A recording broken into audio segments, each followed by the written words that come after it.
फिल्मी group presents house of wax. Movie की शुरुआत में हमें दिखाया जाता है कि एक औरत फेस मास्क बनाने के लिए वैक्स को पिघला रही होती है। उसका बेटा जो नाश्ता कर रहा होता है उसी वक्त वहां आता है। फिर उसके पार्टनर का दूसरा बेटा जो शरारती और बिगड़ा हुआ होता है नाश्ता करने के लिए आता है। उसे कुर्सी से टेप और बेल्ट के जरिए बांध दिया जाता है जिससे उसके हाथ पे निशान पड़ जाते हैं। वो अपनी माँ के हाथ को गुस्से में नाखून से खरोचता है जिसके जवाब में उसकी माँ उसे जोर से थप्पड़ मारती है। उसके बाद 6 दोस्तों को दिखाया जाता है जो फुटबॉल मैच देखने जा रहे होते हैं। रास्ते में हाउस ऑफ वैक्स का एक पोस्टर दिखाई देता है। वो लोग एक जगह रुककर कैंपिंग करते हैं और खुद को एंटरटेन करते हैं। उनमें से एक दोस्त अपने कैमरे से वीडियो बना रहा होता है। फ्रेस्ट में उन्हें एक अजीब सी बदबू महसूस होती है लेकिन वो इस पर ज्यादा ध्यान नहीं देते। तभी एक ट्रक उनके कैंप के सामने रुकता है और ड्राइवर अपनी हेडलाइट्स को ऑन करके उन्हें परेशान करता है। गुस्से में आके निक अपनी बोतल ट्रक की हेडलाइट पर फेंक देता है जिससे उसकी हेडलाइट टूट जाती है। ड्राइवर ट्रक को लेकर वहां से चला जाता है और सब दोस्त आराम से सो जाते हैं। रात को मूवी का मेन कैरेक्टर कार्ली उठती है और उसे लगता है कि कोई उन्हें देख रहा है। दरअसल किसी ने उनका कैमरा चोरी कर लिया होता है और उनकी वीडियो बना रहा होता है। कार्ली का दोस्त वेड उसे वहां से लेकर जाता है।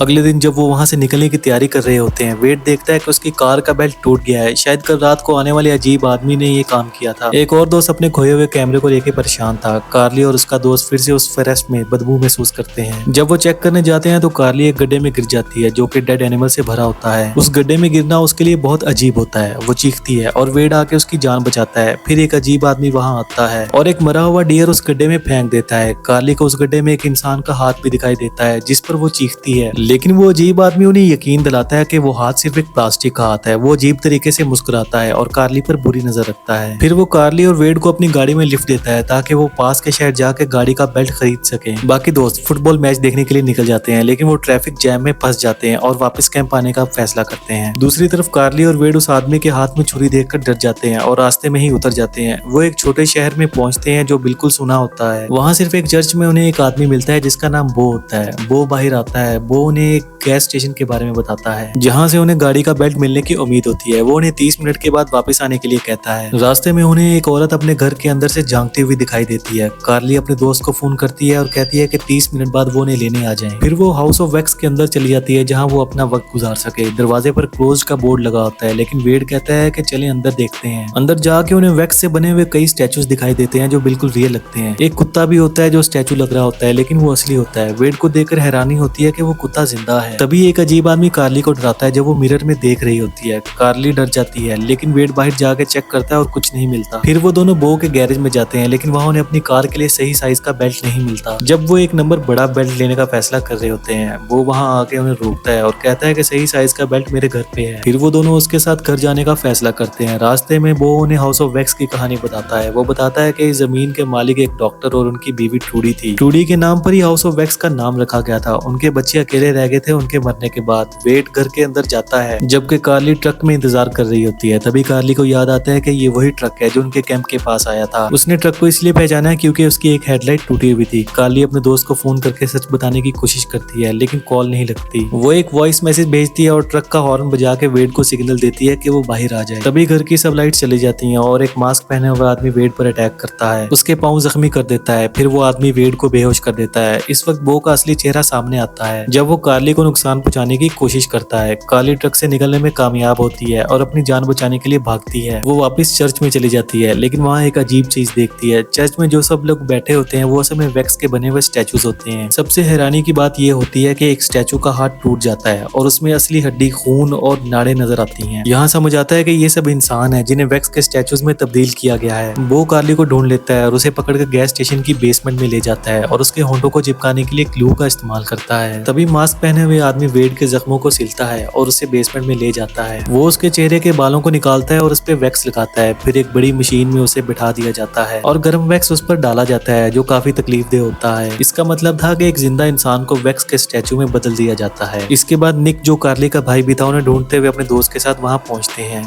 इसके बाद निक और उसका दोस्त अलग अलग इलाके में ढूंढने लगते हैं। वो अपनी गैस स्टेशन की बेसमेंट से बाहर आता है जहाँ उसने कार्ली को कैद किया था। निक जब अपने दोस्तों के बारे में पूछता है तो वो कहता है कि मैंने यहाँ किसी को नहीं देखा। दूसरी तरफ कार्ली वेंटिलेशन से अपनी उंगली निकालकर निक का ध्यान खींचने की कोशिश करती है, लेकिन वो उसकी उंगली काट देता है और निक जाने लगता है। फिर कार्ली अपने होंठों को खोलती है जो काफी दर्दनाक होता है और चिल्लाती हुई निक को पुकारती है। निक का ध्यान उसकी तरफ आ जाता है। निक को पता लग जाता है कि इस आदमी ने कार्ली को कैद किया हुआ है। फिर वो बो के साथ लड़ता है और गैस स्टेशन को अंदर से लॉक कर देता है। बो बाहर ही रह जाता है। निक बेसमेंट में जाके कार्ली को आजाद करवाता है और वो दोनों बेसमेंट से बाहर निकलते हैं। बो उनके सामने नहीं होता। फिर उन्हें पता चलता है कि जो औरत वेड और कार्ली को घर से देख रही होती है वो असल में मूर्ति होती है जो वैक्स से बनी होती है। वो कर्टन एक मैकेनिज्म के जरिए खींचती है ताकि लोगों को लगे कि वहाँ कोई रह रहा है। ये सब बो के कंट्रोल में था। उसके बाद दिखाया जाता है कि कैंप में उनके साथी मजे कर रहे होते हैं। अचानक उनका म्यूजिक प्लेयर बंद हो जाता है। यही विंसेंट उसे भी मार डालता है और बाकी दोस्तों को ढूंढकर उन्हें भी मारने लगता है। फिर वो उनके कैमरे से वीडियो बनाता है। ये क्लियर होता है कि रात को उनकी वीडियो विंसेंट ही बना रहा था। कार्ली और निक एक वेपन स्टोर में जाते हैं, लेकिन बो उन पर वहाँ भी अटैक कर देता है। अपनी जान बचाते हुए वो सिनेमा हॉल में एंटर करते हैं जहाँ कई वैक्स के स्टैचूज होते हैं।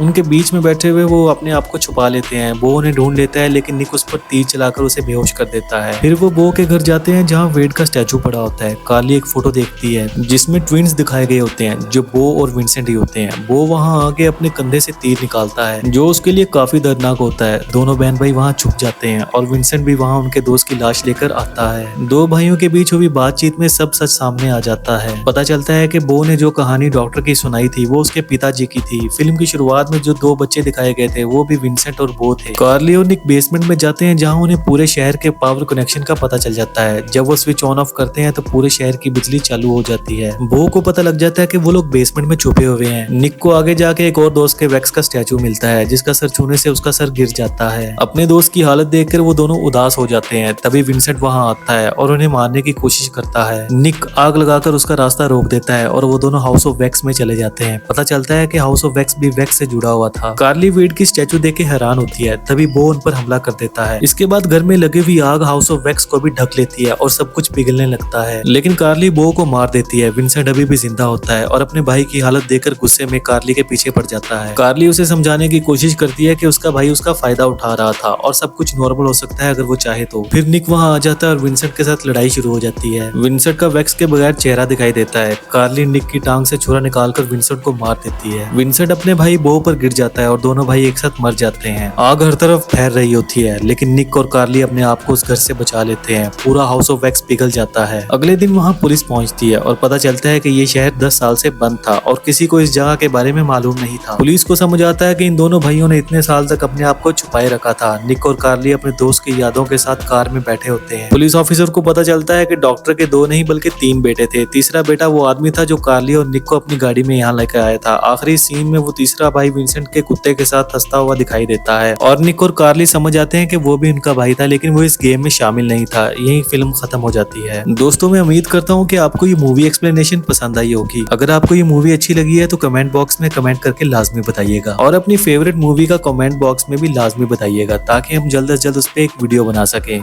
तब तक गुड बाय।